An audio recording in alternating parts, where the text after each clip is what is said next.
বিসমিল্লাহির রহমানির রহিম। আসসালামু আলাইকুম এভরিওয়ান, সবাই কেমন আছেন? আজ আপনাদের সাথে ঈদ স্পেশাল খুবই মজাদার একটা কাবাব তৈরি করে দেখাবো, যা খুবই সহজ। এত মজার কাবাব আমি ফার্স্ট টাইম বানিয়েছি, আলহামদুলিল্লাহ অনেক মজা হয়েছিল। সেটা হলো বটি কাবাব, তবে আমি চিকেন দিয়ে বানাচ্ছি। আপনারা অবশ্যই এই ঈদে কোরবানির মাংস দিয়ে সুস্বাদু এই বটি কাবাবটা বানিয়ে একবার হলো খেয়ে দেখবেন।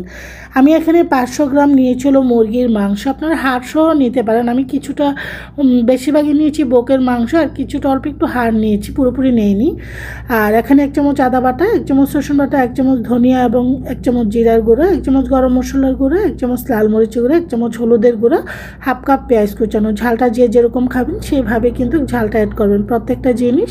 এখন ভালো করে আমি মেখে নিচ্ছি। অবশ্যই আবারও বলছি, আপনারা একবার হলো এই বটি কাবাবটা বানিয়ে পরিবার পরিজন নিয়ে খাবেন। আমি এখানে পানি দিয়ে নিয়েছি মাংসটা সিদ্ধ করার জন্য।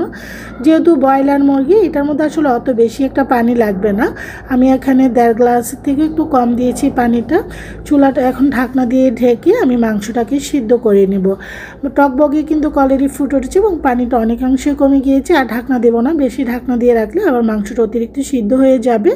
কারণ এটা যেহেতু ব্রয়লার মুরগি, আর যদি গরু মাংস হতো পানিটা পর্যাপ্ত পরিমাণ আরও লাগতো। আসল জিনিসে দিতে ভুলে গিয়েছি, সেটা হলো লবণ। লবণ ছাড়া তো খাবারের টেস্ট আসেই না, ভুলে গিয়েছিলাম। একটু ঝোল মুখে চেখে দেখি লবণ মোটেও দিইনি।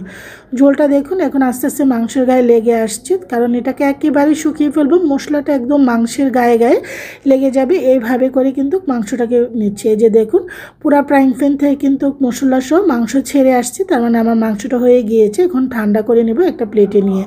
মাংসটা প্লেটে নিয়ে ঠান্ডা করে নেওয়ার পর এখানে আমি দিয়ে দিচ্ছিল ধনিয়াগুলোকে আমি ব্লেন্ডার হালকা করে একটু গ্রাইন্ড করে নিয়েছি 2-1 মিনিট। দিয়ে 1 চামচ দিয়েছি, 1 চামচ এখানে চিলি ফ্লেক্স দিয়েছি, দিয়ে দিচ্ছি বাইন্ডিংয়ের জন্য এখানে কর্নফ্লাওয়ার। আপনারা চাইলে বেসন আটা ময়দা ইউজ করতে পারেন। তো এখানে দিয়ে দিচ্ছি আটা কর্নফ্লাওয়ারটা দিলে তখন কি হয়, তখন মুচমুচে হয়। দিয়ে দিচ্ছি 2 চামচ লেবুর রসটা যদি না আছে ভিনিগারও দিতে পারেন, ভিনিগার না থাকে একটু পানি দিয়ে তারপরে এইভাবে করে মেখে নেবেন।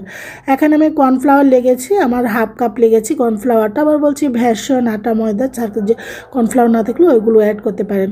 ভালো করে মেখে নেওয়ার পর ঠিক এরকম হবে, গায়ে লেগে যাবে। এখন চুলা অলরেডি ফ্রাইং প্যান বসিয়ে দিয়েছি, তেলটা হালকা গরম হওয়ার পর এক এক করে আমি সবগুলো মাংসের পিস দিয়ে দিচ্ছি এভাবে করে।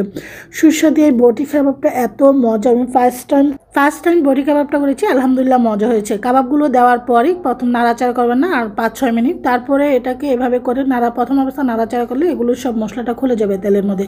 5-6 মিনিট পর আমি পেঁচলাটা দিয়ে এভাবে করে উল্টে পাল্টে দিচ্ছি। আস্তে আস্তে করে খুব সুন্দর একটা কালার চলে আসছে, কারণ এটা বেশিক্ষণ একটা সময় লাগে না, এটা সিদ্ধ করা মাংস খুব ঝটপট হয়ে যায়।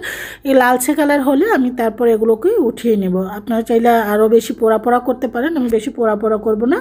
তা আমার কিন্তু বটি কাবাবটা হয়ে গিয়েছে চিকেনের। এখন একটা স্ট্রেনার দিয়ে তেলটা ছাড়িয়ে সুস্বাদু এই বটি কাবাবগুলো উঠিয়ে নিচ্ছি। লোভনীয় বটি কাবাবগুলো এত মজা হয়েছিল, আপনারা একবার হলো ট্রাই করে খেয়ে দেবেন। একটা সার্ভিং প্লেট নিয়েছি, এখন সার্ভ করে নিচ্ছি। আশা করি এই ঈদে আপনারা লোভনীয় বটি কাবাবগুলো পরিবার পরিজন বা অতিথি আপ্যায়নে করতে পারেন। বেশি করে বানিয়ে নর্মাল ফ্রিজে হালকা ফ্রাই করে যে কোনো এয়ারটাইট কন্টেনার বক্সে রাখতে পারেন। এখানে পেঁয়াজ কাঁচামরিচ এবং মেয়োনিজ দিয়ে আমি সার্ভ করেছি, আলহামদুলিল্লাহ অনেক মজা। লেবু দিয়ে আপনারা খেতে পারেন। এখন একটা খেয়ে দেখাচ্ছি। সুস্বাদু এই কাবাবটা এত মজা হয়েছিল, আলহামদুলিল্লাহ।